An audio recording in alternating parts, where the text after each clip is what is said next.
Pues aquí estamos, buenas noches a todos. Mi invitado esta noche, Joaquín Ortiz de Chavarría, un experto en crisis. No te rías, esto es tu campo de experiencia.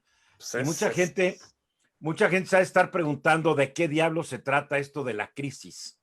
Porque estamos en una crisis. Estamos en una crisis Y histórica. es una palabra que usamos. A ver, crisis económica, hay una crisis ambiental que no se está mencionando, una crisis sanitaria. A ver, pero tú como el experto, años manejando crisis para diferentes clientes tuyos, Joaquín, ¿cómo definimos crisis? Para empezar y estar de acuerdo todos. Pues mira, Eduardo, buenas noches a todos. Crisis definido tradicionalmente es una situación inesperada que altera tus actividades normales y que te tienes que dedicar 100% de tu tiempo a resolver un problema específico. Wow. Y hay dos tipos de crisis en el tiempo. Las que son concentradas, una pandemia, por ejemplo, sí, y las que son difusas en el tiempo. El tabaquismo, por ejemplo, ¿no? El tema del tabaquismo empezó hace 60 años. El primer paper, el primer documento que decía que el tabaco podía generar cáncer tiene 60 años. Y al paso del tiempo... Y las tabacaleras lo negaban y decían que era bien saludable, ¿no? Así es. Pero ahorita es claro que la industria del tabaco es una industria que se está muriendo. Tardó 60 años. Y de pronto nos enfrentamos a una concentrada en el tiempo que se llama COVID. Es una pandemia sanitaria y todos en el mundo, empresas, universidades, todos, personas físicas, cambiamos nuestra forma de vida. Ajá. Cambiamos nuestra forma de vida porque llegó la sorpresa. Es decir, no esperábamos, los científicos tal vez estaban mucho más preparados para esto porque sí veían venir una pandemia de este tipo generada por animales, por lo que se llama zoonosis, ¿no? Es decir, que hay un virus que se transmite de un animal al ser humano.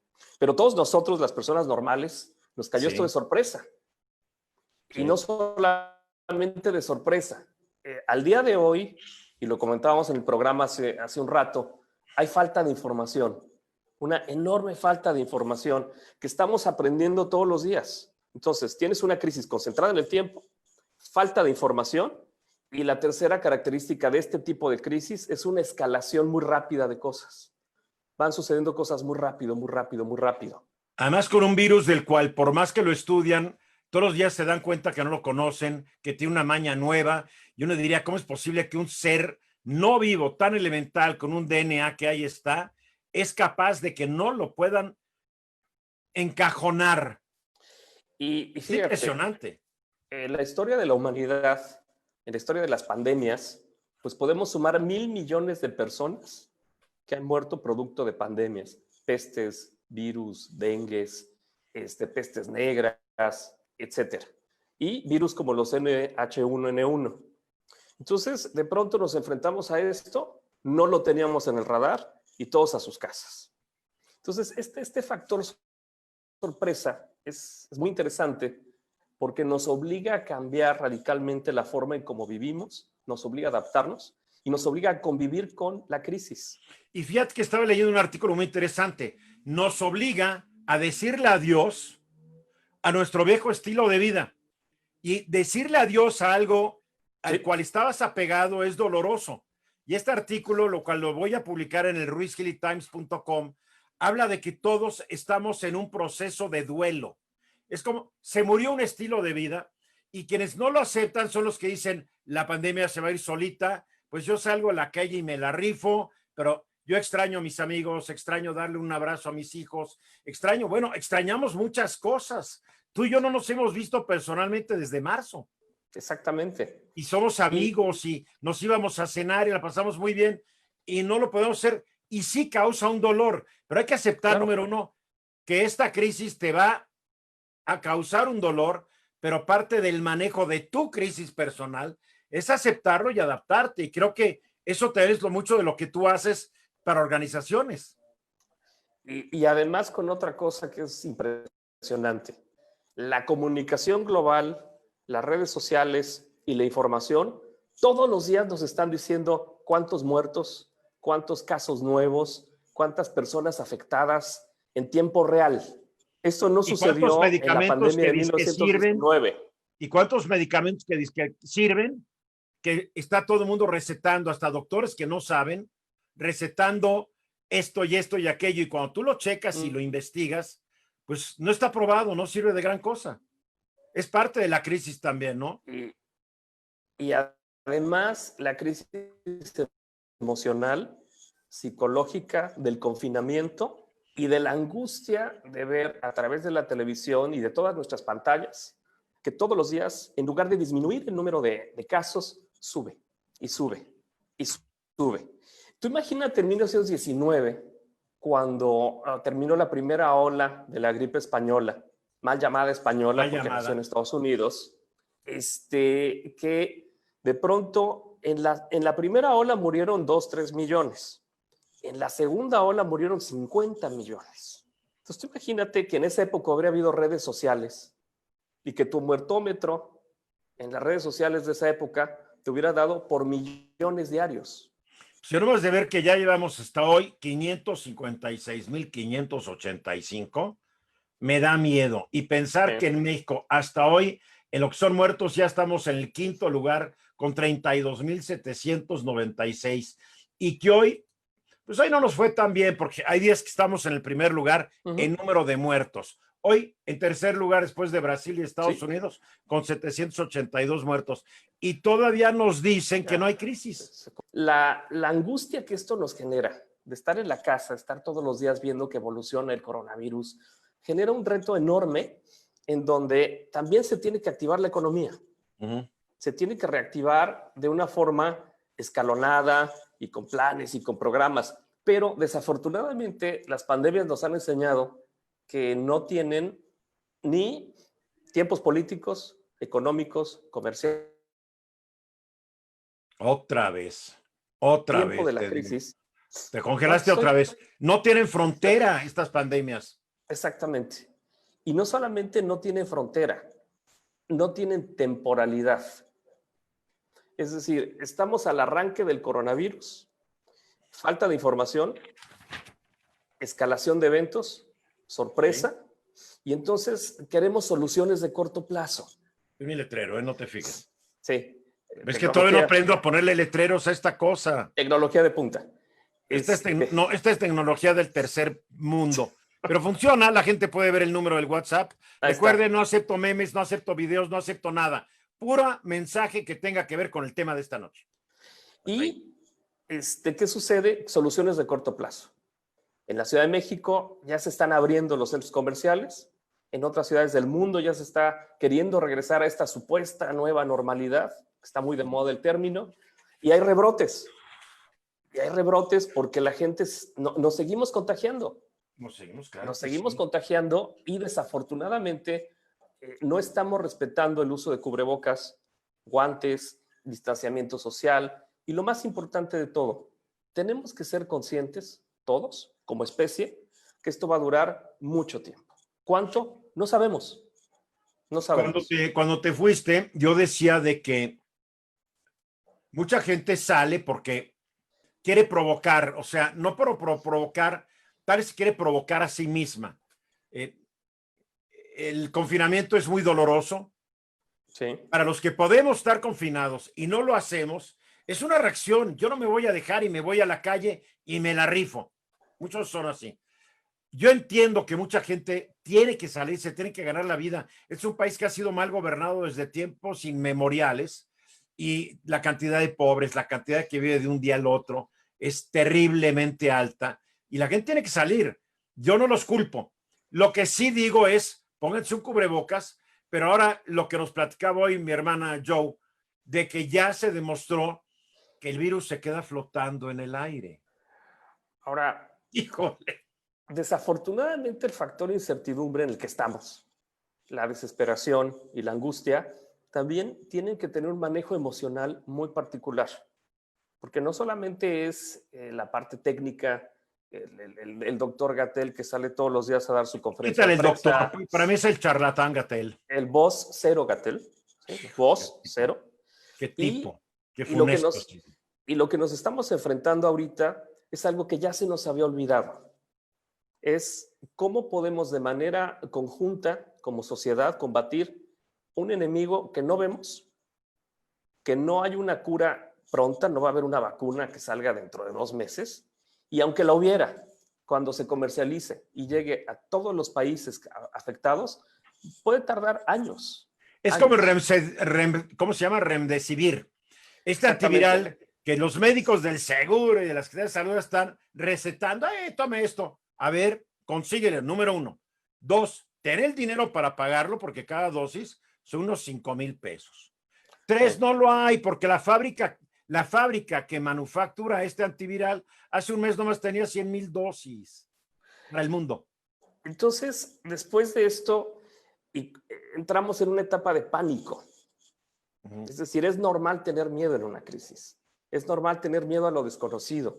O sea, no es de que soy muy macho y no tengo miedo. Claro que no, tienes miedo. Todos tenemos miedo. Claro.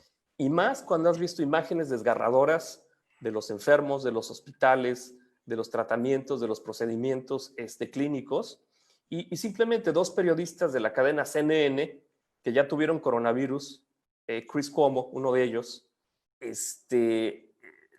como te van narrando la enfermedad en vivo y cómo los ves antes y después del coronavirus, el otro periodista es Richard Quest.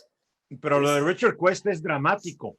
Es impresionante. Dice, lo tuve hace 3 meses y tiene daño neurológico. Que esa es otra cosa. Se calcula, datos completamente conocidos ahorita, es que la recuperación puede tardar más de 100 días, más de 150 días. Pero las secuelas no se saben bien porque afecta cerebro, afecta hígado, afecta sistema digestivo, afecta sistema respiratorio. Entonces, realmente, Joaquín, no sabemos si dura 100 días o dura el resto de tu vida, ¿eh?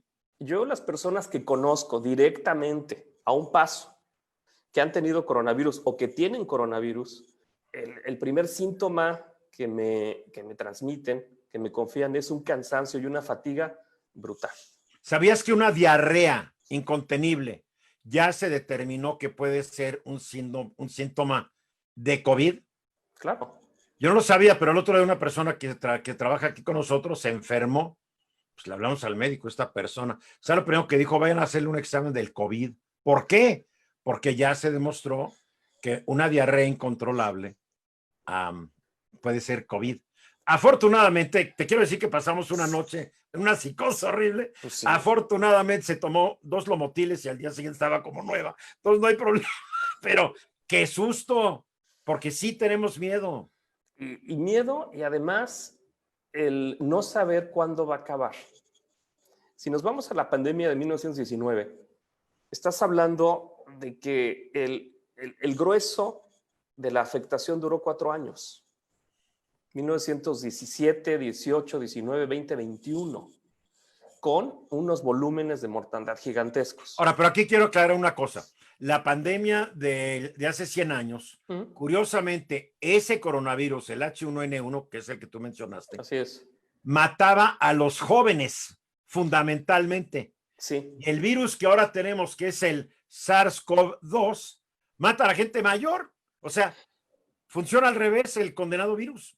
Funciona al revés, pero también si te das cuenta en los números de Estados Unidos, los ingresos a los hospitales ya son de gente más joven. Ah, claro, ahora son los que están enfermando, pero hay menos muertos también. Hay menos muertos y la actividad productiva justamente porque no está afectando a la gente en actividad completa.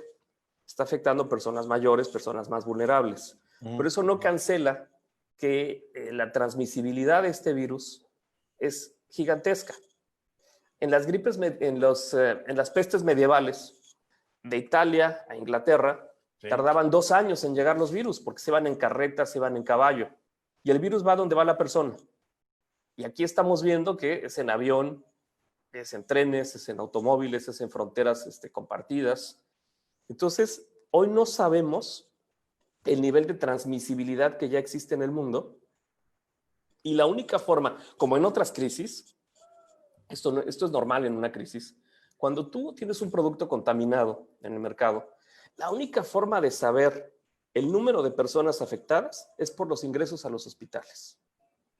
Es por los ingresos a las morgues y a los crematorios. Y lo O que los panteones. Sí, y lo que desafortunadamente fue por años la peor pesadilla para cualquier gobierno es esta, una pandemia. A ver, aquí lo peor es que todos los gobiernos estaban advertidos. ¿Sí? Hay que recordar el famoso video, el famoso TED Talk que dio Bill Gates, creo que en 2015, hace 5 años. Se para y dice, señores, viene una pandemia. No sabemos cómo va a ser, pero viene, es inminente. Y todos los gobernantes del mundo yo creo que dijeron, este es muy bueno para hacer negocios, pero ¿qué sabe este idiota? Bostezaron, muchos de ellos ya se fueron a sus casas, otros ya se murieron, y la bronca es de los gobernantes actuales, que hay que decirlo, tampoco hicieron gran cosa. Ahora, fíjate, las empresas. ¿Cuándo regresas a la normalidad en una planta industrial? Cuando sabes que a lo mejor 40 trabajadores de una sola línea de producción se pueden infectar. O sea, yo creo que hay que empezar a ver, te voy a ir interrumpiendo porque el tema es fascinante. Sí. Y yo interrumpo mucho, ya sé. No, claro que no, ¿tú cómo vas a...? Todo el mundo me meta la madre y soy maleducado y bla, bla. En fin, es bronca de... creo que lo que importa es un mundo de redefiniciones. Yo hace años leí una definición cuando empezó todo esto del Internet y se empezaron a acelerar las crisis económicas que cada vez se dan con mayor frecuencia y son más fuertes. No recuerdo quién dijo, definir la normalidad se está volviendo imposible. Lo que podemos saber ahora es que la normalidad, la anormalidad es lo normal. Fíjate qué grave, ¿eh? Y dos palabras, incertidumbre y desconcierto. Eso es lo que estamos viviendo ahorita.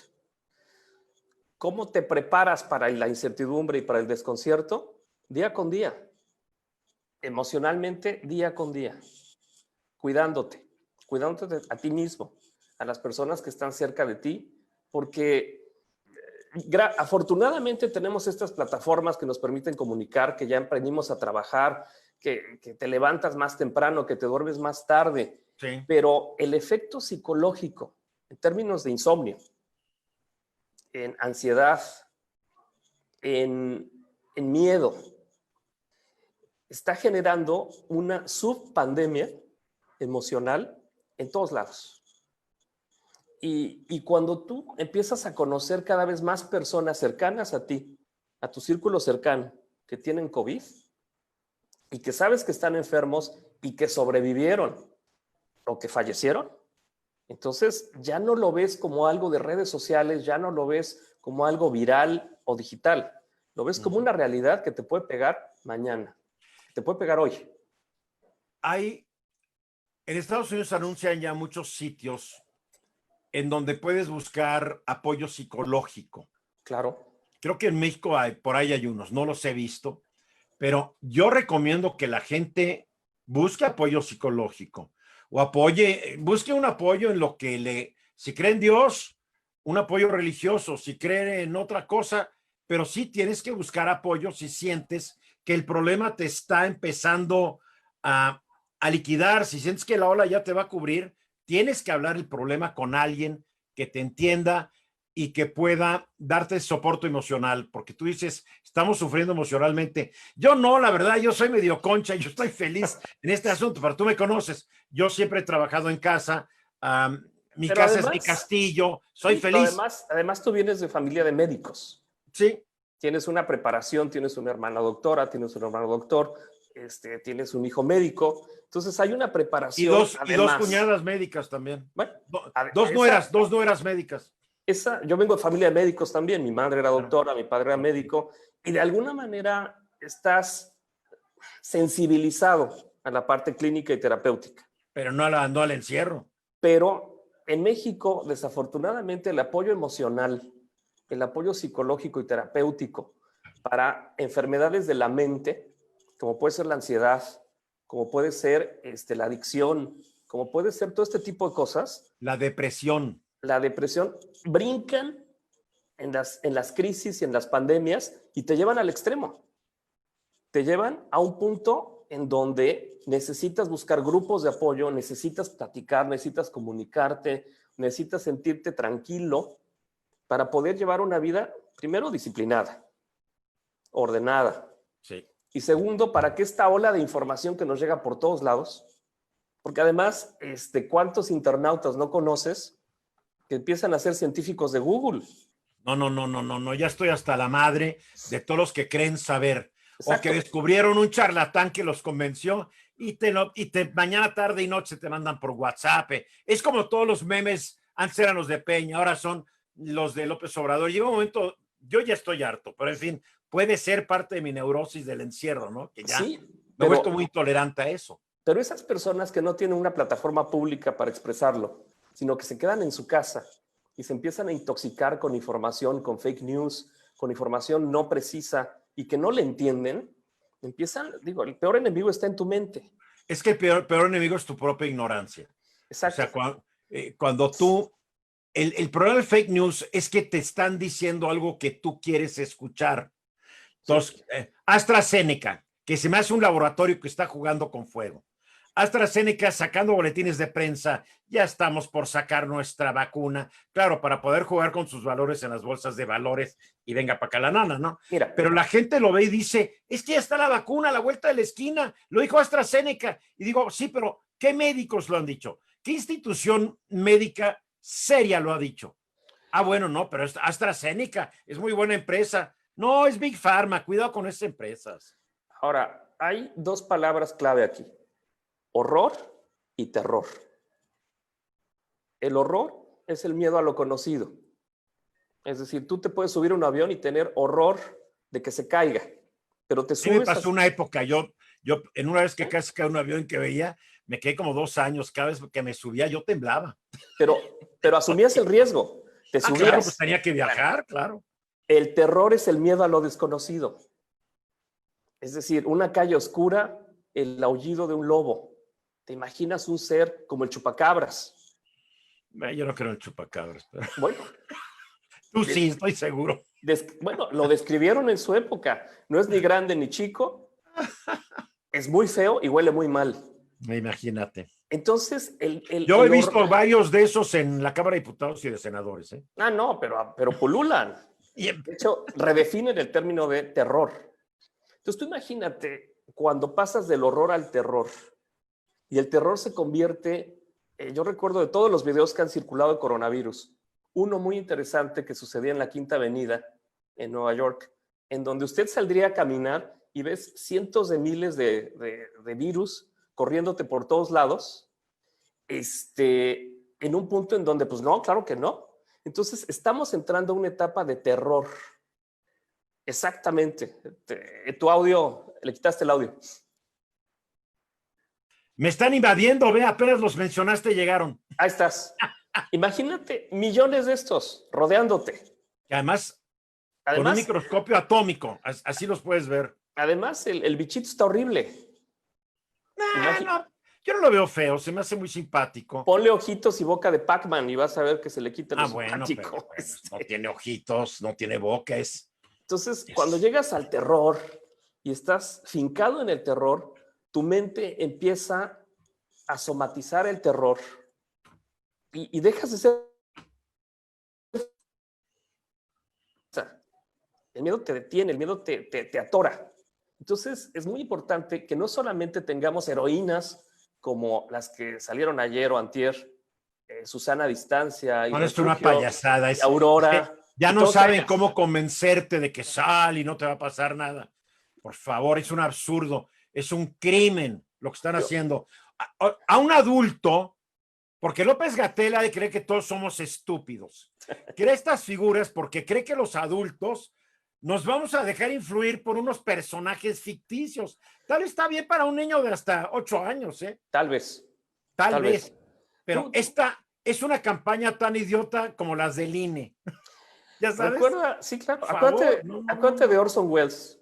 Ay, Dios. Este gran escritor y dramaturgo, cineasta estadounidense, cuando por una transmisión radiofónica logra convencer a miles de personas de que estaba habiendo una invasión extraterrestre. De Marte, sí, los marcianos. Y mucha gente, incluso hubo suicidios. Claro. Por el caso de Orson Welles. Ahora, claro, multiplícalo por redes sociales, por tu tía, por tu abuelita que era huesera, Entonces nos empezamos a intoxicar, a intoxicar.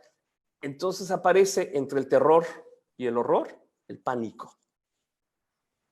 Y el pánico incluso se apodera de gobiernos, de presidentes municipales, de presidentes de la República, de la 4T, de la 5T y de todo el alfabeto. Entonces es muy importante que la comunicación de la crisis sea sensible, sea emocional y no solamente sean gráficas. Porque si lo único que tenemos todos los días es un muertómetro y México ya está en el 5º lugar y nos va a ir peor. A ver, una pregunta. Cuando esto empezó, si a ti te hubiera hablado el presidente y te hubiera dicho, Joaquín, ¿qué hacemos? ¿Qué le hubieras dicho tú? Porque tú has manejado crisis muy fuertes para empresas muy famosas. ¿Qué le hubieras dicho? En primer lugar, en ese momento había que dimensionar el tamaño del problema y viendo lo que había ocurrido en China, en Italia, en España y en otros países, había una ventana de oportunidad para tomar decisiones tal vez más restrictivas, en donde estas medidas no farmacológicas, lávate las manos, guantes, etcétera, etcétera, nos hubieran ayudado a construir un proceso de educación menos democrático. Es decir, ponte Pero los chinos, los coreanos y todo fue cerrar ciudades, Joaquín. Es que ese es el punto. Y yo sé que son decisiones muy duras. Totalitarias. Pero si tú no rompes el distanciamiento social, si no evitas los focos de infección, si no cancelas la movilidad, transporte público, estaciones de metro, aeropuertos, espacios aéreos, puertos, e incluso aquí ha hecho mucha falta, creo, un trabajo en redes sociales de prevención y que no solamente acabemos con 5 heroínas que nadie entiende qué son. Es muy básica la respuesta. Ahora, si yo voy a tener un vocero como el señor Gatell y todos los días piensa que informar es mostrar una gráfica. Y con una frialdad absoluta. Ya estamos en 32,000 muertos, pero no se preocupen, podría haber sido 100. Ah, gracias. ¿Y qué estás haciendo para evitar que el contagio se mantenga? Entonces, es muy importante que el equipo de científicos y el equipo de expertos que rodean al vocero Gatell también haya psiquiatras, haya psicólogos, haya especialistas en adicciones, gente. ¿Y por qué hago énfasis en esto? Porque hay que acompañar la comunicación científica, la comunicación política, con comunicación emocional. ¿Tú le hubieras dicho al presidente que sacara estampitas para decir, no me toques? ¿Le hubieras aconsejado a que recomendara besos y abrazos? No. Si tú hubieras sido la zona, le hubieras dicho, señor presidente, cállese. No digas eso. Hay muchos elementos. Mira, de entrada. Yo me imagino que con tus clientes has tenido que haberte peleado de repente. Se tiene que hacer esto porque un director general decía, no, pero es que, me imagino, ¿no? Te voy a dar un ejemplo. Cuando una empresa tiene que retirar del mercado un producto, 100% del producto, en varias presentaciones, un refresco de cola, por ejemplo, pues no solamente vas a retirar la presentación supuestamente contaminada, tienes que retirar el 100% del producto y analizar, que es lo más difícil, la trazabilidad de ese producto. Y eso nos lleva a un tema de caos. La única forma de saber a ver, si ese producto... ¿cómo que a un tema de caos? A ver, ya me vas complicando todo, a ver. Mira, la movilidad de un producto al consumidor es tremendo. Tú compras el producto en Chihuahua y la persona se va a su casa de descanso a Valle de Bravo y otro lo compra en Mérida y se va a San Luis Potosí. El producto ya se movió. Entonces, el foco de contaminación no está en el lugar donde lo compraste. Está en la movilidad. Entonces, tú tienes que romper la movilidad y pedirle a las personas que regresen el producto, no importa la presentación, el lote y el tipo. Cuando logras eso, tienes que encontrar los ingredientes de ese producto. ¿Cuál estuvo contaminado? Y más complicado todavía, ¿qué comiste acompañando el producto? Y esto es algo muy controlado, porque es un producto que tiene una marca, que tiene un lote, que tiene una etiqueta y tiene ciertas proporciones. cuando esto se rompe, y eso es lo que pasa con las pandemias, pues el COVID no tiene lote, no tiene trazabilidad, pero sí tiene Pero movilidad. tendría trazabilidad si estuvieran haciendo pruebas en grandes dimensiones, como algunos países lo están haciendo, como Dinamarca y otros, ¿no? Alemania. Alemania. El primer mensaje de la canciller Merkel, pues fue muy claro, el 70% de los alemanes se pueden contaminar. Y este efecto de infección de rebaño, por lo menos sensibilizas a la gente y a la población de que estamos expuestos a algo que no vamos a poder frenar con regreso a la normalidad, con poniéndole desinfectantes a la carne o a los camarones antes de que te los comas. Por favor. Y vas disminuyendo la necesidad de regresar a algo. Entonces, en un cuarto de crisis sanitario, debes de, sobre todo, encontrar cuál es el mensaje emocional, que no es con estampitas, que no es con hoy lo decía la canciller Merkel, que lo que demuestra la pandemia es la falacia de las narrativas populistas. Claro, porque aquí nos han dicho, está domada la pandemia cuando cada día se mueren más. Nos han mentido, nos han mentido, nos han tratado como niños con sus personajes de caricatura. Nos han querido inventar un personaje como López-Gatell, como un genio, cuando no era nada, hace dos meses. Errores de Gatell, emocionales. Uno, el cómo se viste. ¿Cómo? Es decir, la imagen que él proyecta, de pronto está de traje, de pronto está con una playerita polo, de pronto está muy casual. Y el otro día le tomaron una fotografía con unos calcetines de virus. Ah, bueno, él usa calcetines de color, pero bueno, el otro día se fue al parque con su hijo, creo, y sin cubrebocas, como Ahora, para demostrar, vean, mi hijo puede salir, no hay problema. Qué mala señal. Y no lo pones a recitar en el aniversario del Fondo de Cultura Económica poemas. Es decir, le quitas toda la credibilidad, porque esto no es un juego. La gente sí se está muriendo. Desafortunadamente hay gente que está enamorada de López-Gatell, pese a su terrible desempeño. Están enamoradas de López-Gatell porque lo ves todos los días, porque tiene una cierta articulación, porque vende una cierta credibilidad para cierto grupo de personas. Pero en este manejo de la comunicación tiene que haber mucha sensibilidad. Primero, respeto a las familias que están perdiendo una mamá, un papá, un hermano, un hijo. Dos, muchísimo más respeto al proceso de duelo de esas familias, porque no hay posibilidad de hacer el último duelo de despedida de tu familiar. Y lo más que hacen, les mandamos un saludo solidario. Y yo no he escuchado al presidente López Obrador dar el pésame a las familias afectadas por el COVID. No, dice un pésame solidario. O sea, es parte de un discurso nada más. Yo no he visto al presidente López Obrador reunirse con los familiares de algunas víctimas. Nomás saber cómo está Año, aquí estoy. Ahora, te voy a decir algo que es peor. El resarcimiento del daño, además de la parte emocional, hay un tema económico. Yo no pedí el coronavirus. Yo no pedí esta pandemia. Entonces, ¿cómo me adapto?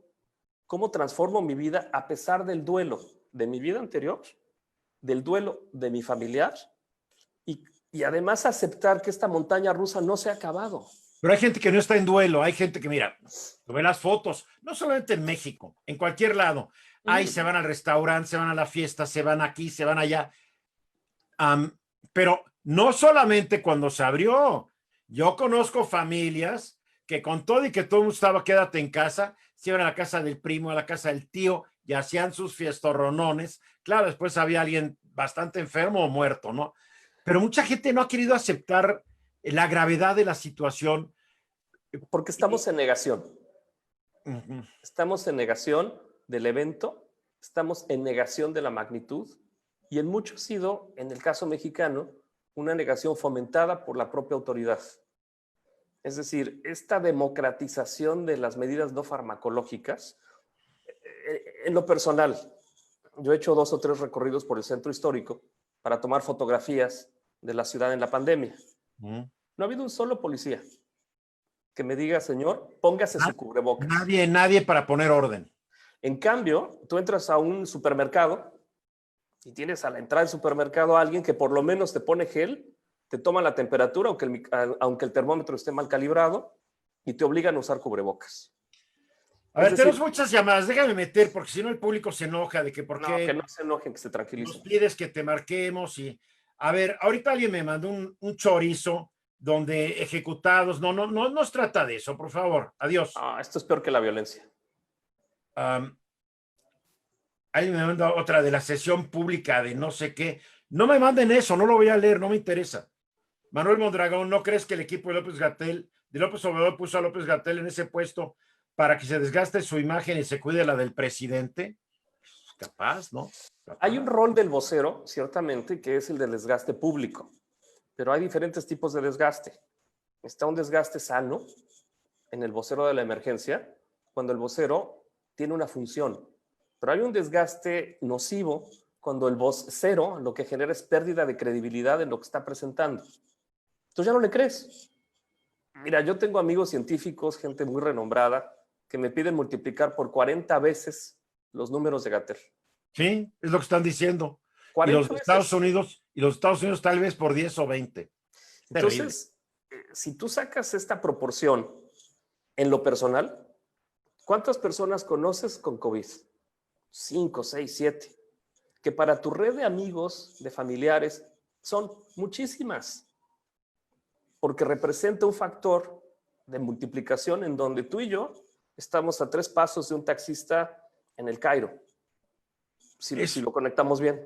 Bueno, afortunadamente ahorita los vuelos están parados, pero México sigue aceptando que la gente llegue de donde casi sea y le toma la temperatura en el aeropuerto. A ver, Eric González, gracias, Eric. Hablen de las personas que trabajan en plataformas de Pemex o compañías. Están encerradas 14 días conviviendo, durmiendo hasta 8 personas en una sola habitación. Pemex apenas empezó a hacer pruebas rápidas, pero ya sabemos que esas pruebas tienen un acierto del 50%. Bueno, hay muchos falsos negativos. Bueno, piensa en la gente, no los que están en las plataformas, la gente que está en buques. Hoy leí ya una nota, hay gente que lleva 3 meses en un buque, sea de carga, sea petrolero, sea de pasajeros, no se pueden bajar. Eduardo, vete al sistema penitenciario mexicano. Vete a las cárceles, vete a los confinamientos y los reclusorios, donde hay cárceles que son focos de infección brutales. Entonces, el adornar una pandemia con una conferencia de prensa diaria, con números, no sirve. No funciona ya en este momento porque lo que quieres es no contagiarte. Y ¿sabes qué pasa? Que ya ¿cuántos muertos hay? Te vuelves insensible ante tanto número. Yo creo que en eso también lo apuesta el gobierno. Ya después de X número la gente ya le da igual. Es como con los muertos en este país. Primero mataban a 2, 5, 10 al día y nos escandalizábamos. Sí. De repente mandan a 40, 50, ya nadie dice nada. Te acostumbras a tantos números y a tantos muertos. Con una diferencia. Los gobernantes lo saben, y lo aprovechan. La violencia en México y los muertómetros por la guerra contra el crimen organizado y los cárteles y todo eso, sí te lleva a pensar que esos 35,000 muertos al año que tenemos por violencia se da entre grupos delictivos, se da entre sicarios, se da entre malos, ¿no? Que muchas veces dicen que son hasta antropófagos y cosas de estas. Pero como aquí no está acotado al Cártel Jalisco Nueva Generación, al Sinaloa, al Mencho, al Marro, al Santa Rosa de Lima o al Mayo, no, aquí es todos. Y aquí este es un virus democrático. Va por todos. Sí no tiene partido, no tiene ideología, no es un virus de ricos, como lo han dicho, eso es absurdo. Es una tontería. Yo con alguien de que sí hay muchos muertos, pero la probabilidad que te maten es muy baja. Si quitas todos los muertos de la delincuencia, la tasa en México es bastante baja. Se va para arriba porque están matando entre ellos. Pero yo sostengo, yo tengo más miedo a que me asalten en la calle, a que me den un tiro. O me pueden dar un tiro cuando me asaltan y no me sé reaccionar, ¿no? Pero también en esto de los muertos ya no hay Ya, muerto más, muerto menos, sea de COVID, sea de la balacera. Es muy peligroso lo que estamos viviendo, ¿eh? Con una diferencia enorme, Eduardo, y es que en el caso de la violencia por temas delincuenciales, hay una causa-efecto. Aquí la mortandad no tiene sentido. Es decir, se da porque te infectaste en el súper, se da porque saliste y no sabes en qué momento te infectaste. Entonces, en otras pandemias, pandemias previas al Renacimiento, por ejemplo, la gente se iba de las ciudades. Las ciudades quedaban vacías y se quedaban nada más los infectados, porque se pensaba que el virus estaba concentrado en las ciudades y la gente se llevaba el virus. Claro. Y después regresaban cuando ya se había muerto la mitad de la población, en el caso de Florencia, ¿no? A morirse ellos. ¿Y qué sucede? Que en la pandemia del 19 tuviste 2 o 3 millones de muertos en la primera ola y 50 millones en la segunda ola. Entonces, desafortunadamente parece ser, de nuevo, la falta de información, que en el tema del COVID, pues no generas inmunidad a la primera y no sabes si a la segunda o a la tercera. Sergio Méndez dice: a esta altura del juego ya no es responsabilidad de nadie más que de uno mismo. Desafortunadamente, Sergio, si vas a usar ese lenguaje, habla con tu mamá y habla así como con las palabras que mandas. ¿Sabes qué pasa? Que la gente cree que como está escribiendo puede ser un soez y un vulgar. Así han de hablar con su mamá seguramente. Sergio, pues no lo dudes, ¿eh?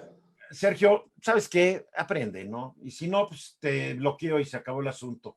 Sí, yo soy un autoritario cuando viene de mis propias redes. Pues sí, eso no tiene nada de malo, eres dominante en tus redes. El gobierno siempre nos ha dicho que tomemos las medidas necesarias para salir. Sí, pero cuando vemos que el mismo presidente y su gabinete no las toma, hijos, lanza un pésimo ejemplo. Es que mira, hay que entender, si el que nos dice que hay que usar cubrebocas no lo usa, pues como que dices, si él no lo usa, yo tampoco, ¿no? yo creo que es muy emblemática la foto del presidente López Obrador en territorio estadounidense, es decir, en el avión de la aerolínea estadounidense en la que voló a Washington, verlo con su cubrebocas. Porque si no lo dejan subirse al avión. Es decir, iba ahí sí, ¿no? En la cena de ayer en la Casa Blanca nadie traía cubrebocas. Nadie. Asumimos que todos les hicieron pruebas de COVID, ¿no? Y a todos le hicieron pruebas de COVID. A todos. A ver, Pedro Arriola, las pruebas debieron ser desde el principio. Hubieran sido una línea directa de información para tomar decisiones congruentes, para salvaguardar mayormente la integridad de la población. Estoy de acuerdo. La Administración Federal perdió la oportunidad de tomar las decisiones firmes, robustas y enérgicas antes de que nos golpeara esta emergencia. Después por ahí perdí una llamada, lo siento mucho, que dice que ella tuvo coronavirus y que ahora tiene problemas neurológicos. Y fíjate qué grave. Yo creo que todavía este gobierno puede modificar su estilo, su tono de comunicación y ser proactivo en la prevención. Y como dices, el mejor ejemplo sería ver un presidente dando la mañanera con cubrebocas. Claro. Y su séquito de pseudoperiodistas que están ahí, empezando por el señor que le dicen Lord Molécula. Bueno, y el de los tenis rojos que ahora está pidiendo que lo apoyen porque lo amenazaron. No, bola de paleros. Nadie. Pero la mañanera como un ejercicio de comunicación tendría un efecto público si todos ahí traen su cubrebocas de el nivel adecuado para combatir el COVID. Porque yo voy en una esquina en el centro histórico y me venden cubrebocas de Batman, de Mickey Mouse, de personajes de Disney. Es más, te dan a escoger y te dicen, no, hombre, es mejor el de Superman que el de Batman. Cuando son telas con hilitos. Ve la ingenuidad, Guillermo García Rojas. Puede ser que el presente se vio mal con sus estampitas, pero no por ese comentario incrementó la pandemia, los contagios. Claro que sí, no seas ingenuo, Guillermo García Rojas. El presidente es un líder, es el principal líder que tiene México. Y lo que él dice y hace, mucha gente le cree y lo imita.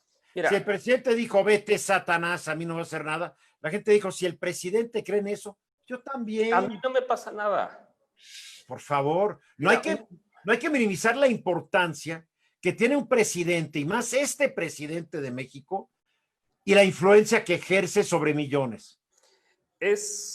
La fe es un don, pero cuando sabes que un foco de infección es la Basílica de Guadalupe, las misas que había en la basílica, las concentraciones de la basílica, por más guadalupano que seas, te puedes infectar en la Basílica de Guadalupe. La Virgen de Guadalupe no va a venir a rescatarte, ¿eh? Y no hace milagros y no ha hablado con Susana a distancia. Entonces, por lo menos hasta donde sabemos. Entonces, no podemos estar mezclando temas de fe con temas científicos, con presentaciones gráficas y con esta narrativa de vamos a domar la pandemia. Pues ni que le dieras de golpes al COVID con el bat que le regaló el presidente Trump al presidente López Obrador para terminar de aplanar el lomo de la pandemia. Eso no va a pasar. ¿Qué es lo que va a suceder? Que en una crisis como esta vamos a seguir en esta etapa de incertidumbre y falta de información y sorpresa, porque todos los días nos sorprende algo nuevo del COVID. Yo creo que muchos meses por delante. Muchos. A ver, Efraín Solares, ¿qué debe hacer el gobierno para que no se expanda la pandemia? En Estados Unidos se gastaron billones y no han parado los contagios. La gente ahora esto tiene mayor importancia por no tomar medidas necesarias. A ver, en Estados Unidos han gastado hasta el momento 3 billones con B de dólares para mantener a la gente en su casa, para dar sueldos mientras la gente no trabajaba, etcétera. 3 billones de dólares, que son 60 billones de pesos, ¿sí? Que son 10 veces el presupuesto anual del gobierno federal. Así estamos hablando de lana. Y no sirvió ni para detener los efectos de la economía, porque la economía de Estados Unidos este año se va a caer mínimo 8,5%. No va a tener una recuperación en B ni a patadas. El dinero sirvió para que la gente se quedara en casa. Muy bien, pero el problema es que el loco que gobierna Estados Unidos, el nuevo amigo del presidente, dijo, no, que salgan. Todavía le pedía a los estados, libérense, estados, salgan. Y ahí está la consecuencia. Y peor, está pidiendo medidas coercitivas para las escuelas que no abran. Que no puede porque él no manda en las escuelas de Estados Unidos. Pero él no manda sobre los gobernadores. En la narrativa. Intendentes de cada condado. Pero en la narrativa de comunicación que plantea, en la narrativa de crisis es un mensaje terrible. Terrible. Terrible porque está propiciando el contagio y está abriendo focos de infección. Entonces, si la educación a distancia ayuda... por abrir escuelas, es tanto su afán que ya amenazó que aquellas universidades que no abran y que den cursos en línea, va a expulsar de Estados Unidos, va a deportar a todos los estudiantes extranjeros que se vayan a tomar sus cursos por línea en sus países de origen. ¿Sabes cuántos mexicanos nos van a retachar? Muchísimos. Ahora, es nuestro nuevo amigo. Fíjate. Donald. Hay 4 palabras en crisis que son muy interesantes. Validez, severidad, alcance y responsabilidad. A ver, explícanos cada una. Validez. ¿Tienes un problema? Sí. ¿Existe el coronavirus? Sí existe. Hay mucha gente que piensa que no existe. Sí existe. Sí, hay gente hay gente que cree que no, sí. Que esto es ficticio. Bueno. Que es un complot. ¿Que es un complot? Un complot virológico. Esos son los peores. Severidad.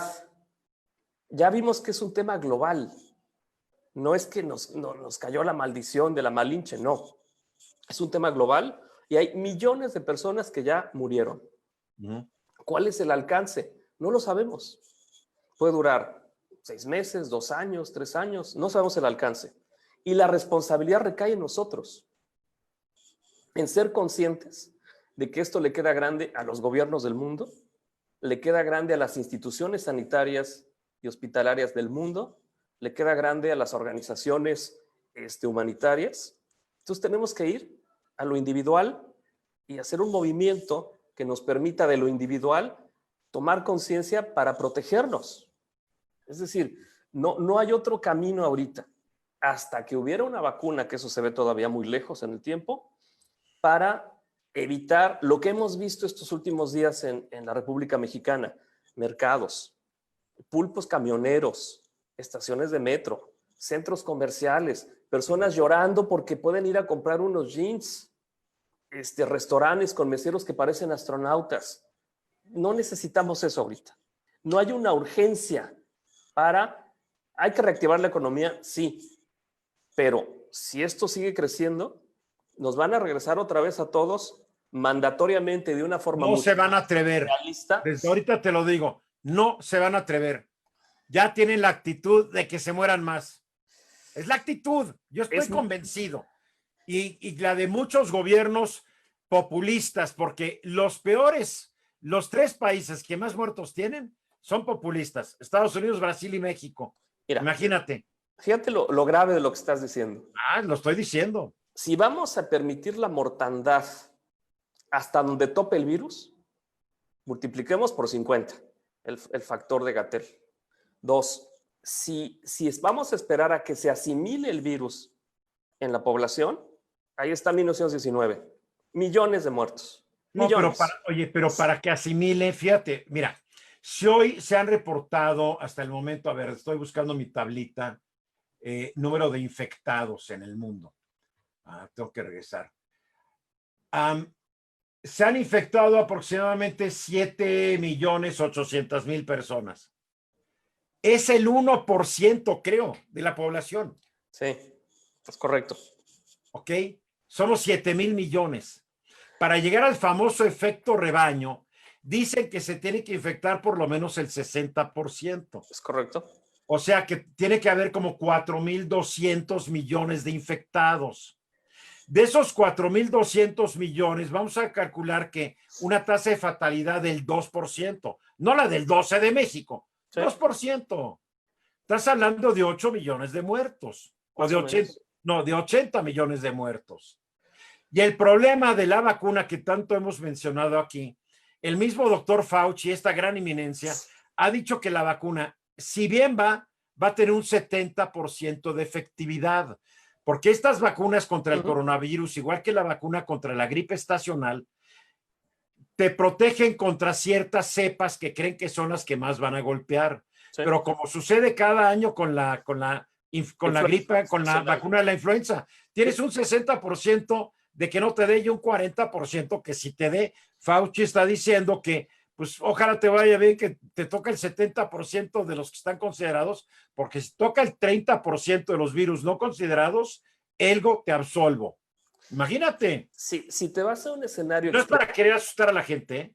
No, pero a ver, si te vas a un escenario extremo en donde vas a permitir el contagio para reactivar las actividades económicas, entonces vamos a vivir un periodo muy largo de coexistencia de actividades productivas que van a estar cojas y un nivel muy alto de personas enfermas y una mortandad disparada. Es decir, esto se ha visto documentado en otras pandemias y en otras epidemias al paso de muchos años.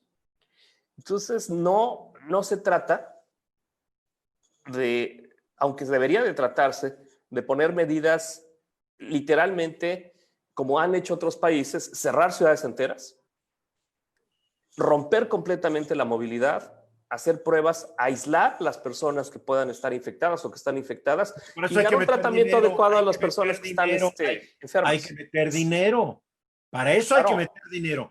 En este gobierno decidió que no iba a mantener a nadie y está bien, le dio el dinero a los de la tercera edad, le dio el dinero a los becarios, a los minusválidos, todo está bien. Yo no discuto con un solo programa social del presidente. Mientras más gente ayude es perfecto. Pero el presidente prefirió dedicar el dinero que debe haber dedicado a pagar sueldos para que la gente se quedara en casa. Prefirió seguir con su aeropuerto, su refinería, su tren. Está bien, fue su decisión y la gente lo sigue apoyando. Mira, yo no he visto a un presidente ocupado en pelear contra el COVID. ¿En ningún lado? Bueno, sí. En México, estoy hablando de México. Japón lo han hecho, ¿no? Estoy hablando de México. Ya.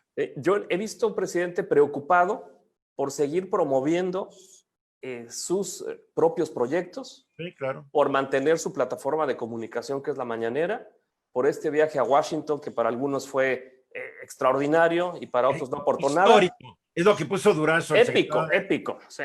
Histórico. Y cuando era priista, haber dicho histórico el viaje que acaba de hacer Salinas. Y cuando era del PAN, histórico el viaje que hizo Fox. Y ahora es histórico ¿no? Como ha brincado de partido en partido, ¿no? Entonces, la realidad va a alcanzar a las políticas públicas. Se nos va a imponer por el número de personas conocidas la enfermedad. Y como lo vimos con estos dos reporteros de CNN, estos dos periodistas. Van 13, ojo. ¿Cuál es el tercero? Una de las conductoras de uno de los noticieros de la tarde, Mm. Como de la noche, y Quest. el Quest, que habla de negocios y de viajes. Van Y de 3. viajes, ¿eh? Van 3. A mí lo que me impresiona incluso también de Boris Johnson, el primer ministro Otro.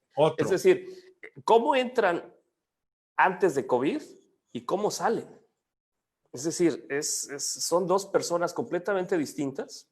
Terrible. Afortunadamente en proceso de recuperación y restablecimiento, pero se ven los estragos físicos de la enfermedad. Mira, la gente tal vez no lo sabe, pero a ti te ponen un respirador. El respirador te tiene que sedar profundamente, Sí. porque te meten un tubo por la garganta, por la tráquea, hasta que llega al pulmón. Y ese te está echando y sacando aire. Es el que respira por ti, el respirador. Así es. Es un foco de infección, obviamente. Pero está sedado porque no lo aguantarías despierto, te arrancas el tubo. Ok, todo está sedado. Con que estés 2 semanas tumbado, empieza a haber un deterioro de tu masa muscular.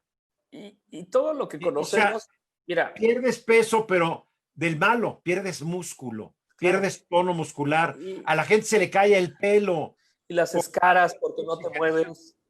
Y quienes hemos tenido procedimientos quirúrgicos y hemos estado entubados, y pues el daño en la garganta no puedes tragar, es una cosa que se llama disfagia. Claro. Hay muchas cosas que no se han dicho, más allá de la fantasía de las heroínas y todo ese tipo de inventos, que una persona no quiere vivir. Y hoy lo dijo Richard Quest en su noticiero en CNN, dijo, a ver, si evítenlo, lo que sigue está terrible. Es terrible. A hermana Estrada, buenas noches. No sé si hayan oído hablar del doctor Kim Woo-Yu, coreano y considerado uno de los mayores expertos en relación a diferentes epidemias. ¿Por qué no dejan las autoridades sanitarias de tratar de inventar el hilo negro y copian las mejores prácticas de otros países o de expertos en la materia? Porque aquí el error fue crear fue primero nombrar como secretario de salud a un fantoche que lo único que ha hecho en su vida es estar en un laboratorio investigando y tal vez lo haya hecho muy bien, pero que de administración sabe cero. Después ponen a un médico de tercer nivel, que es el alumno del fantoche que quedó como secretario, y lo nombra subsecretario. Entonces tienes a 2 charlatanes que están en eso, que lo primero que hacen es, señor presidente, ¿cómo quiere que lo manejemos? Y el señor presidente, no, ¿cómo se debe manejar? Y les queda claro, a este cuate le vamos a decir lo que queremos y lo vamos a convencer. Ahora, y ya encarrerados, ni modo que el presidente diga, me vieron la cara a este par, no, pues no puede. Ahí está lo malo. Si es lo mismo que el doctor Fauci en Estados Unidos. Es una. Mira, yo el otro día decía, deberíamos traernos a Fauci a México, ya que el presidente le hace tanto caso a los científicos, y mandarle a Trump al secretario y al subsecretario. No les va a hacer caso, pero van a estar felices. Es lo que México en la Casa Blanca. Mira, si la apuesta es dejar que el COVID crezca, vamos a ver qué ocurrió con el SIDA, considerado también como pandemia. Se desconocía el origen, se dejó crecer, mató 30 millones de personas. ¿Sabes por qué México se dejó crecer? Porque cuando le dijeron al doctor Kumate, que fue una eminencia y lo que tú creas, creo que ya murió, virólogo de salud, le dijeron, señor Kumate, hay un virus nuevo que está afectando fundamentalmente a la población homosexual. Tú sabes que era bien católico, apostólico, remón y guadalupano. Él dijo, y te lo digo porque esto me lo platicó un médico muy cercano a mí, que fue y se lo dijo. ¿Sabes cuál fue la respuesta? No te preocupes, en México la homosexualidad no es un problema y nunca vamos a tener un problema. Es problema de los gringos. Sí, ajá. Fíjate, lo que es una preconcepción y un prejuicio terrible, las consecuencias. Entonces, si vamos a vivir con el COVID 30 años, 20 años, 15 años, 10 años, y nos vamos a acostumbrar como con el crimen organizado. No todos van a poder acostumbrarse, Joaquín. No se puede. Esto es muy grande y es muy complejo. Tal vez haya un periodo intermedio en donde creemos que estamos ya coexistiendo con el virus. Va a regresar. Pero aprendamos de 1918, de 1919. La cepa de ese virus estuvo activa hasta 1950 y el genoma del virus no se pudo entender sino por ahí del 2005 y se tuvieron que desenterrar cadáveres en Alaska. Y congeladitos. Congelados, porque ahí es donde estaban, en buen estado, extraer el virus, entenderlo. No quiero ver a alguien que se murió hace 100 años en buen estado. Hay un paciente por ahí. Yo quiero aclararle a nuestro respetable gente que nos acompaña, Joaquín tiene un sentido del humor no negro, aterrorizador. Por eso me puse de oscuro. Entonces Joaquín es capaz de decir, pero se veían bien después de 100 años. Bueno, claro. Más bien se veía muy bien el virus, ¿no? Pues mira, le agradecen a una víctima de la gripe española, a una señora que encontraron el cadáver más o menos en buen estado, que en los pulmones todavía tenía el virus. Wow.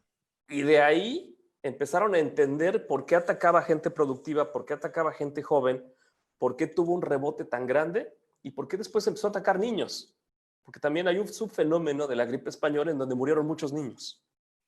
Entonces, y en esta pandemia ya hay niños que están resintiendo, le está dando enfermedades muy particulares que se parecen mucho a un síndrome de Kawasaki. O sea, también los niños aquí no, o sea, hay que quitaros la cabeza de que si eres joven no te da nada, eres asintomático, perfecto. Si eres asintomático, felicidades. Ve y contagia a todo mundo. Pero no sabemos, no se sabe la secuela posterior.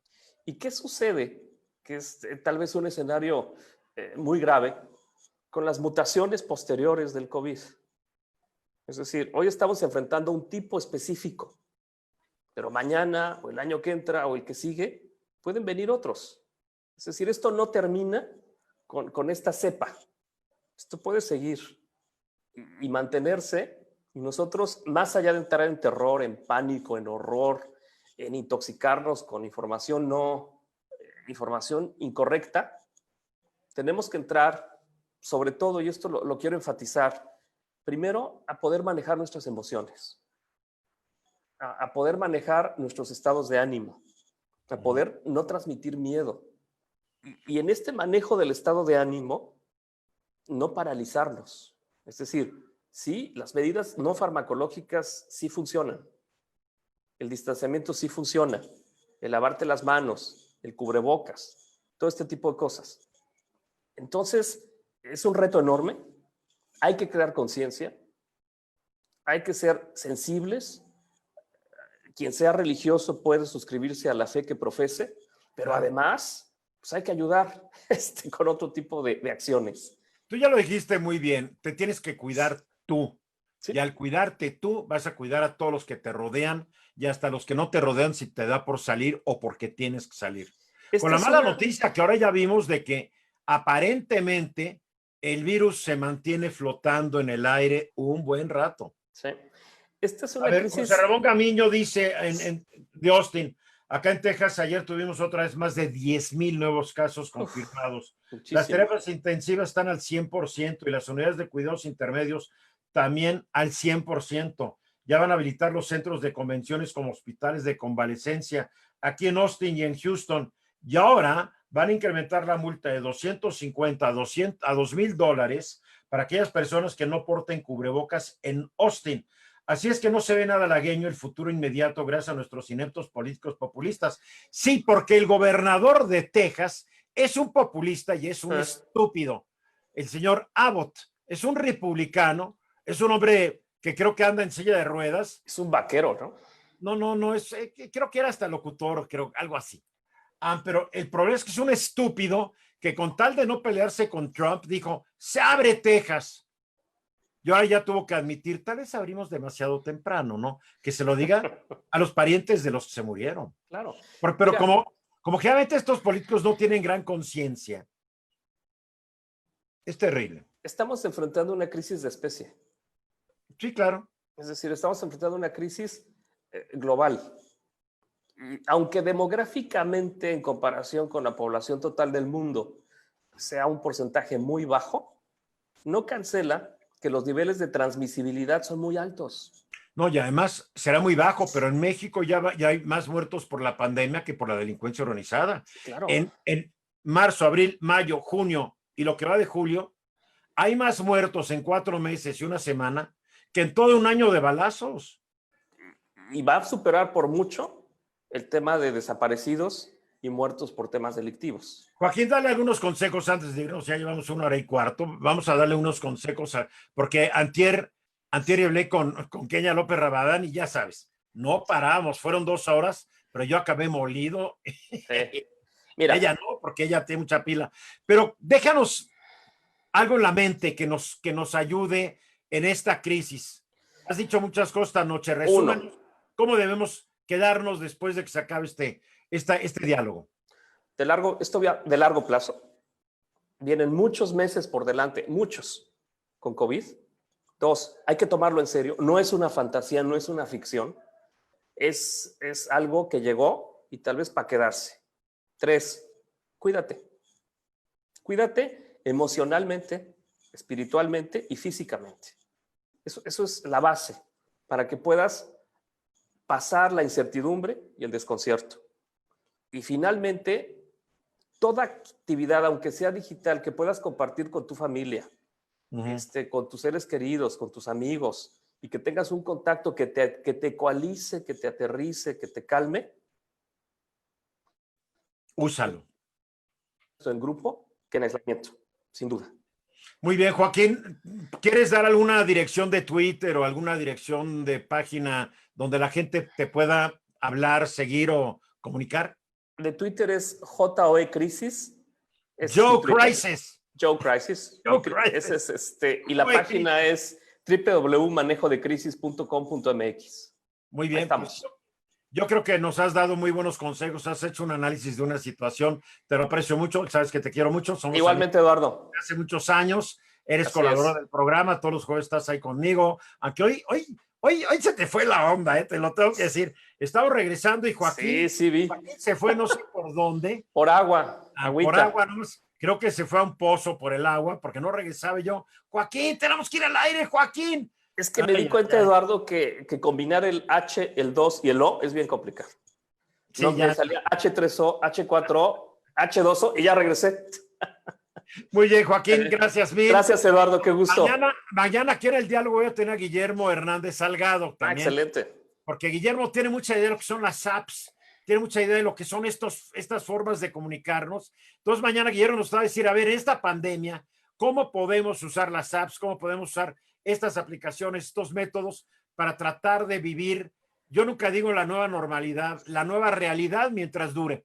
Joaquín, gracias y gracias. Gracias, Eduardo, qué gusto. Con nosotros esta noche aquí en mi diálogo nocturno. Mañana de nueva cuenta a las 10 de la noche, aquí, hora del centro, en mi página de Facebook, Ruiz Gili. Gracias mil, pásenla bien. Gracias, hasta luego. Gracias. Y a cuidarse todos. Gracias, Joaquín.